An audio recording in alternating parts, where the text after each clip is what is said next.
et c'est marqué comme ça en gros sur le mur, il n'y a pas eu de plus grand chidouche depuis la création du monde que toi. Et on doit être convaincu. Et certains, quelqu'un m'avait rapporté aussi, c'est marrant, mais c'est des messages très profonds. Ça fait rire, mais c'est vrai. Et je ne sais plus qui a dit que Akadosh Baruch Hu t'a fait naître quand il a décidé que le monde ne pouvait plus continuer sans toi. Et ça aussi, on doit être convaincu que Béhémet, et que Akadosh Baruch Hu, il te fait venir, il nous a fait venir chacun d'entre nous, pas pour du tourisme, c'est parce qu'il y avait besoin de notre présence, chacun à son niveau, pour accomplir notre mission. On a une mission meilleure Chedet. Donc non seulement on doit chercher cette mission, on doit essayer de comprendre ce qu'Akadosh Baruch Hu attend de nous, même si on n'est pas Moshe Rabbeinu. Alors Moshe Rabbeinu, ça paraît simple parce que Hachem il dit voilà, tu vas faire ci, tu vas faire ça. Moshe Rabbeinu c'est particulier, mais nous on a les kelim pour essayer de comprendre ce que Akadosh Baruch Hu attend de nous dans notre vie. Et les machal, pour voir aussi qu'on doit chercher et qu'on ne peut pas passer notre vie à dire bon bah écoute, je vis ma vie et on verra bien. Ça c'est pas possible. Parce que les machal, quelqu'un qui a une grande entreprise, un grand patron qui a des milliers d'employés. Et il a un plan, n'est-ce pas? Dans une grande entreprise en général, le PDG il n'est pas juste là pour s'asseoir en tête de table et dire comment ça va. Le PDG c'est le roche. Et le roche, c'est celui qui va définir le projet de l'entreprise.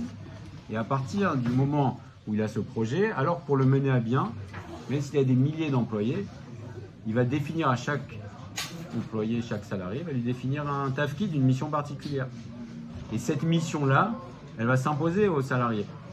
S'il y a un salarié qui est dans le service informatique, un jour il dit bah, écoute, tu sais ce que je vais faire, je vais changer de service.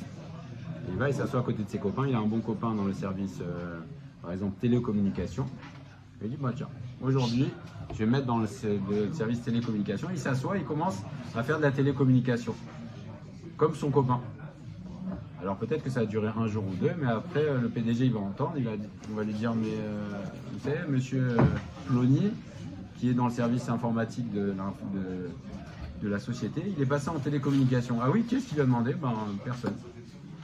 Alors à ce moment-là, on comprend bien que ça va poser un problème et que Monsieur Plony, on va lui dire, écoute, il va falloir que tu retournes au service informatique. Ben, c'est exactement comme ça le monde d'Akadosh Baruch Hu. On doit considérer qu'on est tous des poalim qu'Akadosh Baruch Hu nous a créé, qu'il a un plan général et qu'il n'y a pas d'erreur dans son plan. Il n'y a aucune erreur. Si on comprend que déjà un PDG, quand il fait son plan, en général c'est quelqu'un qui a une vision globale et qui ne se trompe pas en général. Alors, Alachat Kama avec Kama, à combien plus forte raison que la Kadosh Baruch Hu ne se trompe pas. Et s'il nous a assigné à chacun une mission, alors c'est sûr que c'est dans cette mission, non seulement on va accomplir la raison pour laquelle la Kadosh Baruch Hu nous a fait venir, mais en plus, c'est là-dedans qu'on va s'épanouir. On avait terminé la dernière fois. La grande difficulté, c'est de connaître sa mission. C'est ça, quand on a embauché, on sait on a un plan de travail. Nous, on est... Quelle est notre mission? Nos prérequis, ce sont les situations dans lesquelles Akadosh Baruch Hu nous met. C'est ça notre mission. Et là-dedans, dans les situations, servir Akadosh Baruch Hu. C'est ça notre mission. Chacun va avoir une mission. Chacun va avoir des situations qui vont se présenter. Et dans ces missions, accomplir la volonté d'Akadosh Baruch Hu, c'est-à-dire à travers les mitzvot, à travers la Torah, à travers notre comportement, à travers le fait qu'on va être honnête, etc. Ou des épreuves. C'est multidiscipline, quoi. C'est multidiscipline, oui. Mais Akadosh Baruch Hu, comment comprendre notre mission? Il nous fait comprendre notre mission au travers de... Voilà, il nous... Donc, on a une position un peu passive, pas active. On ne va pas à la recherche de notre mission. On sait que ce qu'on nous demande, c'est notre mission. Voilà, exactement. Ce sont les situations qui vont se présenter à nous. Et très souvent, où est la mission? Où est notre mission? Je ne sais plus quel Rav, il me semble que c'est Rav Dinovitch qui avait dit ça sur Chidouche. Où est notre mission? C'est quand on a une difficulté dans quelque chose, quand quelque chose n'est pas facile pour nous. C'est là où se trouve très souvent le point central pour lequel on est venu au monde. Merci. Et quand on a une mission, on parle d'une mission personnelle ou collective? Personnelle. Toi, tu es venu pour faire quelque chose et il n'y a personne d'autre. avant toi et après toi qui pourra le faire. Jamais personne. Donc on a décidé que Gabriel Alevi, il doit venir, il doit faire quelque chose, et tu dois le faire, il n'y a que toi qui pourra le faire et personne d'autre. Ni ta femme, ni tes enfants, ni ton grand-père, ni personne. Et c'est valable pour chacun d'entre nous. Et on doit être convaincu de ça. Et quand on est convaincu de ça, alors déjà ça motive, parce que tu sais que tu n'es pas un pion, tu es quelqu'un qui est venu, qui a été choisi par Akadosh Baruch Hu pour faire quelque chose. Et même si on n'est pas Moshe Rabbeinu, Moshe Rabbeinu il avait la mission de délivrer le Ham Israël. Et il ne pouvait pas s'y soustraire. Et nous, on a la mission de faire ce que Akadosh Baruch Hu veut qu'on fasse et on ne peut pas s'y soustraire aussi. Chacun. Et on doit être convaincu de ça. Et on prenait l'exemple du Hachir. Celui qui est riche. C'est le Ramchal qui me dit ça. Et ben, ça va être un Nisayon pour voir comment il va se comporter. Est-ce qu'il va s'enorgueillir? Est-ce qu'il va aller après les vanités du monde?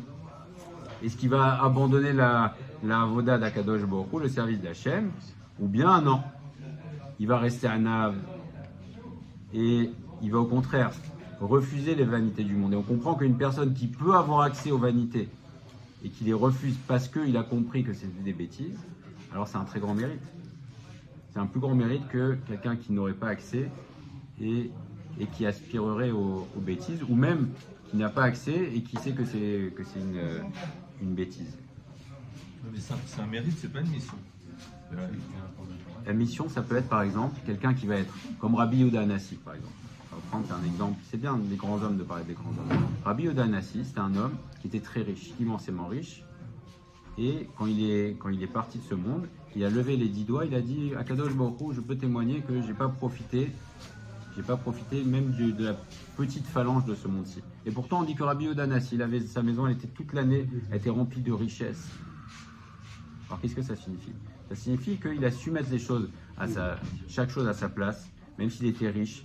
Alors il s'en servait pour recevoir les gens et également pour entre guillemets justifier entre guillemets son statut, c'est-à-dire pas pour dire que c'était un homme riche, c'était Rabbi Yehuda Hanassi, c'était le Gadol Hador, il avait un statut et c'était Kvod HaTorah qu'un homme comme ça, il est de la richesse pour honorer également la Torah.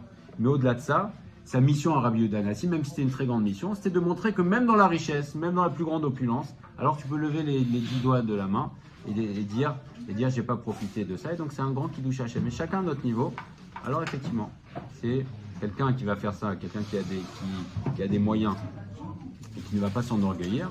Alors ça peut être sa mission. C'est quoi la mission? C'est montrer un bon exemple aux autres. C'est peut-être ça la mission. Et chacun, ça fait partie de notre mission d'essayer de montrer un bon exemple autour de nous, de montrer comment on doit se comporter. Et ça peut commencer, ça peut être dans notre cercle le plus restreint. Et très souvent, c'est pas que ça peut être dans notre cercle le plus restreint, c'est que l'essentiel de notre mission, c'est dans notre cercle le plus restreint. Comment je me comporte à la maison avec ma femme? Comment je me comporte avec mes enfants? Comment je réponds à ma mère, à mon père, etc. Donc dans notre cercle le plus restreint, c'est là qu'il y a l'essentiel de la mission. Et pourquoi c'est là qu'il y a l'essentiel de la mission? Parce qu'il n'y a pas de projecteur. Il n'y a pas de projecteur, alors tu es toi-même. Et donc on va te dire, deviens toi-même. Où est-ce que tu deviens toi-même? C'est chez toi. L'essentiel de notre accomplissement personnel, c'est à la maison, c'est pas dehors. En fait, ça a de l'importance pour le monde. Vous avez dit que le monde, il ne peut pas tenir sans que chacun puisse réaliser sa mission. Ça concerne que sa propre personne et sa propre famille. Alors très bien. Alors par exemple, comment on va se comporter avec notre femme? Ça va avoir des conséquences sur nous-mêmes, à l'extérieur. Ça va être des conséquences sur le comportement de notre femme. Ça va avoir des conséquences sur comment nos enfants voient comment on se comporte. Et donc ça va avoir des conséquences sur l'éducation de nos enfants jusqu'à la fin des générations. Donc ne serait-ce que ça, ça a des conséquences immenses sur l'ensemble du monde. Et c'est ce qu'on dit l'effet papillon. L'effet papillon. Ce que tu fais ici, sache que ça a des répercussions sur le monde entier. Comment? Pourquoi? Déjà ne serait-ce que par notre cercle restreint, l'influence qu'on peut avoir, et notamment en tant que père de famille, sur notre cercle restreint, ça a des conséquences sur l'extérieur et des conséquences infinies. Parce que si quelqu'un est à l'extérieur, s'il sort de chez lui, il est content, alors il va être sympa avec les autres et il va diffuser des bonnes énergies, etc., etc., etc. Et donc on comprend que chaque petit acte a des conséquences infinies de chaque homme et chaque femme. Puis même si l'homme il arrive à se travailler à l'intérieur de sa maison, où finalement il n'y a aucun enjeu social que lui face à lui-même, c'est sûr qu'il va devenir meilleur sans attendre rien entre guillemets en retour. C'est ce que Voilà. c'est ce Et qu'on après- appelle le Baruch. Voilà. En plus, Voilà. Le désert, il fait tout ce qui c'est qu'il a vu au désert en train de s'occuper de l'agneau. Personne n'a vu. Razak, exactement. Voilà. Il est devenu Moshe Rabbeinu dans le désert. David Ameller, pareil. Mm. C'est qui voyait qu'il donnait les meilleures herbes à chacun. C'est le trou de Rabbeinu. Voilà. Razak, exactement. On devient vraiment soi-même, dans le bien ou dans l'inverse, chez soi. Et ainsi de suite. Alors, qui est-ce qui organise tout ça? C'est Akadosh Baruch Hu.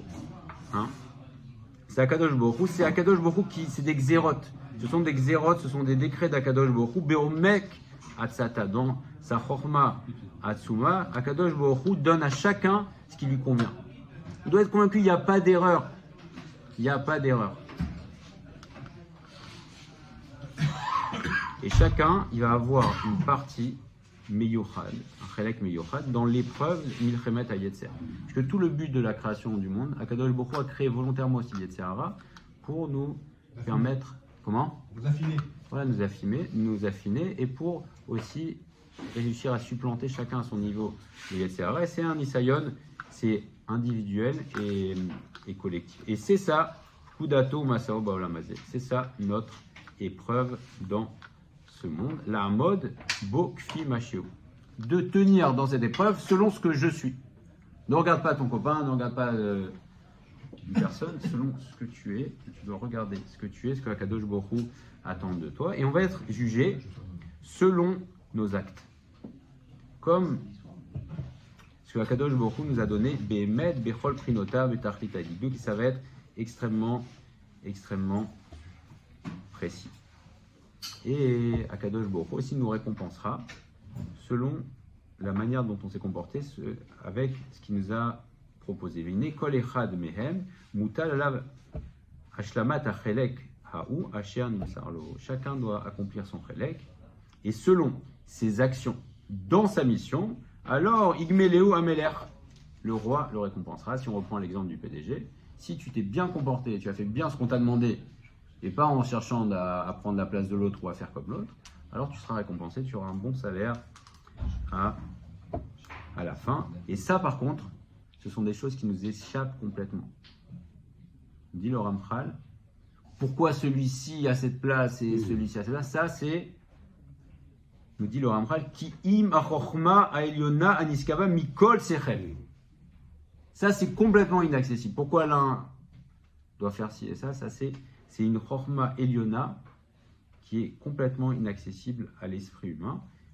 Hi shiaratam ve'i sidartam beofen ayoter shalem. C'est Akadosh Baruch Hu qui organise. Donc ça, c'est pas dans notre troum. Pourquoi moi j'ai ça et pourquoi lui il a ça? Ça, c'est pas notre affaire. Ça, c'est Akadosh Baruch Hu qui sait. Et ça, c'est une profondeur qui est inaccessible à l'esprit humain. Donc on ne doit pas s'occuper de ça. On doit chercher nous, chacun, qu'est-ce que je dois faire avec ce qu'on me propose, ce qui est face à moi. D'accord? Quand on dit une mission, est-ce qu'on parle d'une multitude de missions? C'est-à-dire que si on en a loupé une, on va en faire d'autres? Ou est-ce que même si on a loupé, on peut rattraper notre mission? C'est une très bonne question. C'est une très bonne question. Il y a une mission globale de chacun d'entre nous, mais il y a aussi certaines opportunités qu'il ne faut pas rater. Si on reprend l'exemple de Moshe Rabbeinu, Moshe Rabbeinu a raté dans sa grandeur des opportunités. C'est rapporté dans Maseret Brachot que quand Moshe Rabbeinu a demandé à Kadosh Baruch Hu de lui montrer sa conduite, toute sa conduite, qui lui permette de comprendre toute sa conduite. Kadosh Baruch Hu lui a dit, tu sais, au moment du Séné, au moment du buisson ardent, c'est marqué que Moshe Rabbeinu a caché sa face. Et là, à ce moment-là, Kadosh Baruch Hu voulait tout lui dévoiler. Il a dit, Kadosh Baruch Hu lui dit, tu sais, j'ai voulu et tu ne voulais pas. Maintenant que tu veux, moi je veux pas. Et pourtant, je pensais que c'était bien qu'il ait caché sa face. Shivim Panim, Tikkun Be'evel. Shivim Panim, la Torah. Il a regardé Hachem et il dit, moi je suis son Gilgoul, il est comme ça. Il y a 70 facettes à la Torah. Et il n'y a pas 70 facettes à la Torah, il y a 600 000 fois 600 000 explications. En tout cas, la Gemara, le pshat dans la Gemara, dans Maseret Brachot, c'est de dire que tu as raté l'opportunité. Je t'ai montré, tu as caché la face. Maintenant, je ne te montrerai pas. Donc il y a des opportunités qu'il ne faut pas rater. Ça, c'est sûr. Et souvent, comme on le disait, l'opportunité qu'il ne faut pas rater, c'est souvent ça se présente à travers quand quelque chose n'est pas facile, c'est souvent le point central qu'on doit réparer. Et ça, ce sont des choses qu'il ne faut pas rater. Et on sait tous, même sur le plan professionnel, parfois il y a des opportunités qu'on rate et ça ne va pas forcément se représenter. Alors à la Khatkama avec Kama, comment? C'est un peu frustrant. Mais c'est pour ça qu'il faut être à la guet. Il ne faut pas dire on n'est pas des touristes. Il faut regarder. Qui fait tout et que bon, Il fait tout. ce qui l'échappe, on dit bon, bah c'est trop tard maintenant. Alors, il va y avoir en général il va y avoir une alerte en général. C'est pas tu passes dans la rue et il va y avoir quelqu'un qui va te. Non. C'est qu'il va y avoir une alerte, on va te faire sentir attention. Et ça va être pas facile. Là, à ce moment-là, il faut être réveillé. Et c'est pour ça qu'il faut le savoir. Il faut savoir qu'on n'est pas là pour rien et qu'on n'a pas tous la même mission. Chacun a une mission particulière et donc il va y avoir un point, un moment qui va se présenter. Il ne faudra pas le rater. Donc il faut savoir qu'il y a un point. Il y a en général, il y a notre vie. Alors on sait, la vie à un juif ou une juive, il est venu pourquoi? Pour faire la Avodat Hashem. Déjà Torah ou mitzvot, accomplir, étudier, etc. Ça c'est général, ça c'est tout juif. Il est contraint. Mais à part ça, il faut savoir qu'on a une écoute particulière pour laquelle on est venu et qu'il faut surtout pas rater. Ça c'est très important parce que si on le sait pas, alors on va certainement le rater. Oui. Je voulais poser dans le process, est-ce que c'est à partir du moment où on prend conscience qu'on a loupé l'opportunité parce que Hachem il te met une épreuve, si tu la réussis pas, il te la représente pour que tu essaies de la surmonter, et il te permet de faire selon moi ce que je pense et ce qu'on a dit, c'est par exemple Paro, il lui a donné l'opportunité de faire 3 fois tchouva, il n'a pas pris l'opportunité et après il a perdu. Est-ce que pour un juif, pour nous, est-ce que le process est pareil? C'est à partir du moment où tu prends conscience que tu as échoué dans ton épreuve qui te donne l'opportunité de la faire 3 fois et après c'est fermé? Ou est-ce que même si tu n'en es pas conscient, il te la présente 3 fois et si tu l'as loupé, tu l'as loupé? Il me semble que ça dépend des situations. Il y a des fois des choses qui vont se représenter et se représenter et se représenter plusieurs fois. Et tant que tu as pas fait ce qu'il fallait, ça va se représenter. C'est comme l'histoire que racontait le Rav Dreyfus sur le rond-point. Une personne qui est saoule, il se fait arrêter tout le temps par le même policier. Il dit mais monsieur le policier, je comprends, vous arrêtez pas de m'arrêter et vous mettez des PV sans arrêt. Je comprends pas pourquoi vous mettez des PV. Ça fait 10 fois vous êtes toujours le même en train de m'arrêter. Et à chaque fois lui il est saoul. Et le policier lui dit écoutez monsieur, en fait vous êtes sur un rond-point. Vous tournez en rond depuis tout à l'heure. Alors il y a des choses où effectivement on va nous dire il faut ça, il n'y a pas le choix. Mais après, il y a des opportunités. Il y a une histoire qui est rapportée à propos de Rabbi Chaim Vital, élève du Harizal, qui était allé, après la mort du Harizal, il était allé, il y avait un roi, donc c'était le sultan à l'époque, puisque c'était sous domination turque, n'est-ce pas, Jérusalem, et il lui avait demandé à Rabbi Chaim Vital, il lui avait demandé d'ouvrir les eaux du Gihon. Et Rabbi Chaim Vital, ce qu'il avait fait, il avait disparu, il s'était téléporté, il était allé ailleurs parce qu'il avait peur qu'on l'oblige à faire des choses de Kabbalah Maasit, etc. Donc il a fait une formule, pas, en tout cas dans sa grandeur, il a disparu. Et ce soir-là, le Harizal lui était apparu en rêve et il lui avait dit, tu sais, tu es le Gilgul de Chizkiyahu Hamelech. Tu es le Gilgul de Chizkiyahu Hamelech.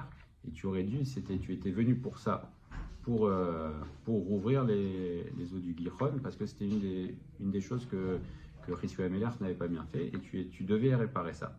Alors, et tu as raté. Et le Rabbi Chaim Vital, il dit, bon, alors j'y retourne. Non, ça y est, tu as raté. Donc il y a des choses où, effectivement, ça se présente une fois, et il faut pas rater. Et il y a des choses, il ne faut pas s'inquiéter, hein, notamment les choses qu'on n'a pas trop envie de faire. Des fois, ça se représente.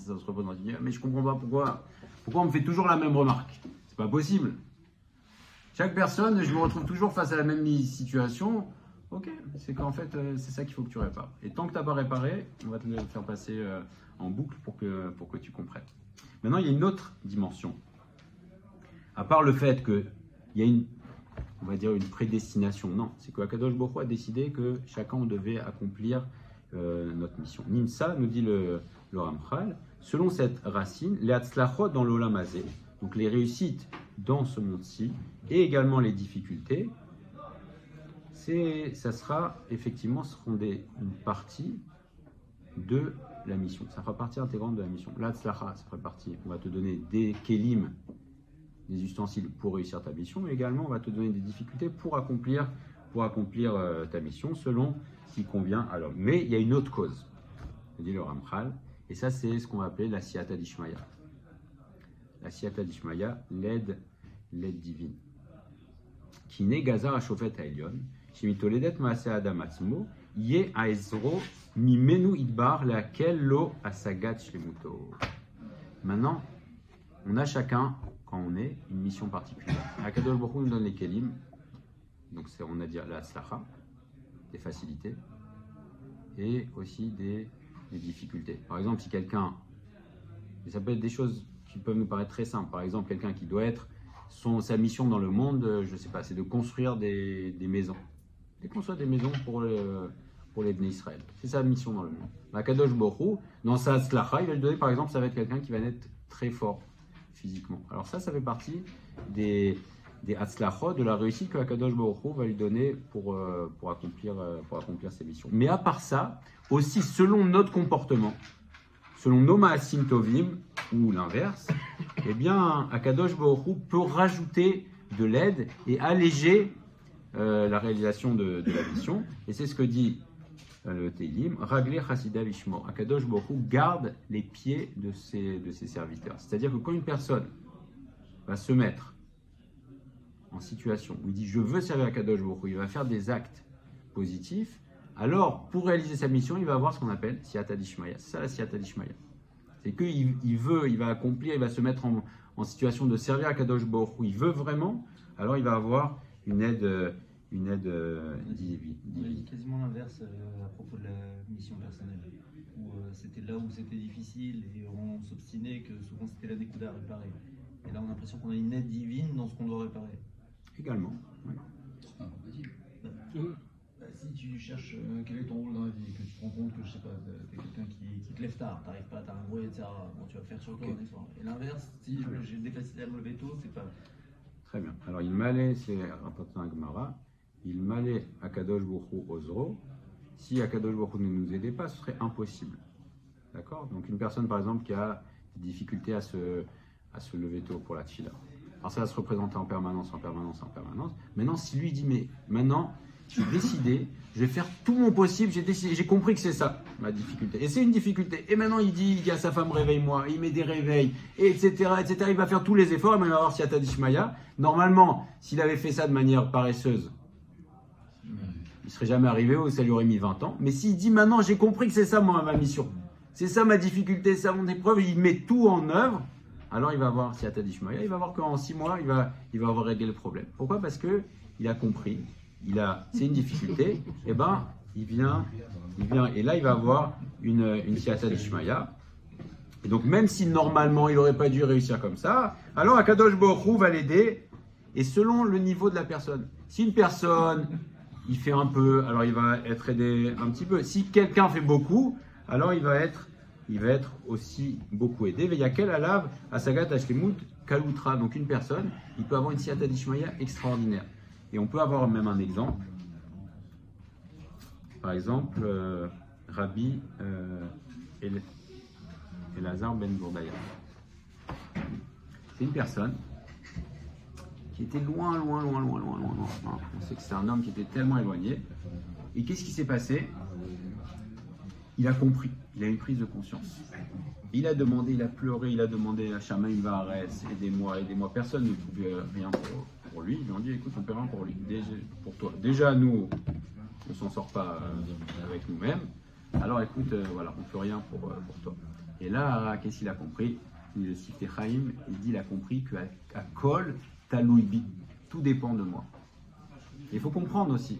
Même s'il y a Siyata d'Ishmaya, comment on déclenche la Siyata d'Ishmaya? Quand tu comprends que c'est Taloui Becha. Pour moi, ça dépend de toi. Il n'y a personne qui va venir On peut te tenir la main quand tu es petit à t'apprendre à marcher. Mais il faut comprendre que tout dépend de notre Hatzlacha dans la vie. Et la Siyata d'Ishmaya aussi, elle dépend. Akadosh Baruch Hu va donner Siyata d'Ishmaya à quelqu'un. Pourquoi? Parce qu'il va faire des efforts. Pourquoi Yaakov Avinu, il a eu Kfitzat derrière? Pourquoi la terre, elle s'est contractée sous lui? Parce qu'il était à Haran et il a dit, je suis passé à l'endroit à l'endroit où J'ai loupé. j'ai loupé. Ah, je retourne. Ah, tu retournes, tu veux retourner avec la fatigue du chemin. Allez, je te fais Kfitsat Adher. Donc la Siyata d'Ishmaïa, si Yaakov Avinu n'avait pas fait ça, il n'y aurait pas eu Siyata d'Ishmaïa. Ah, c'est pareil pour nous. Et Rabbi Elazar ben Dordaya, qu'est-ce qu'il a eu? Il a dit, bon, écoute, j'ai compris que ça dépend que de moi. Et là, il a mis sa tête entre ses genoux. Et il a prié, il a pleuré. C'est ça, il a mis toutes ses forces. Et là, à ce moment-là, alors, sa Neshama est sortie, mais il a accompli sa mission dans le monde. Et on a dit Rabbi Elazar ben Dordaya. Et ça a fait pleurer Rabbi Yehuda Hanassi, dont on parlait au début. Alors, Rabbi Yehuda Hanassi, il a eu une vie de Torah, il a fait d'immenses efforts toute sa vie, il a fait Kiddush Hashem.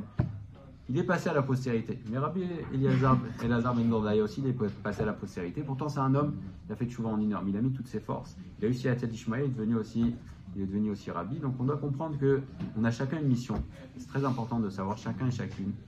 Et personne ne pourra l'accomplir. Et aussi savoir qu'à Kol, Talouibi, ça dépend que de moi.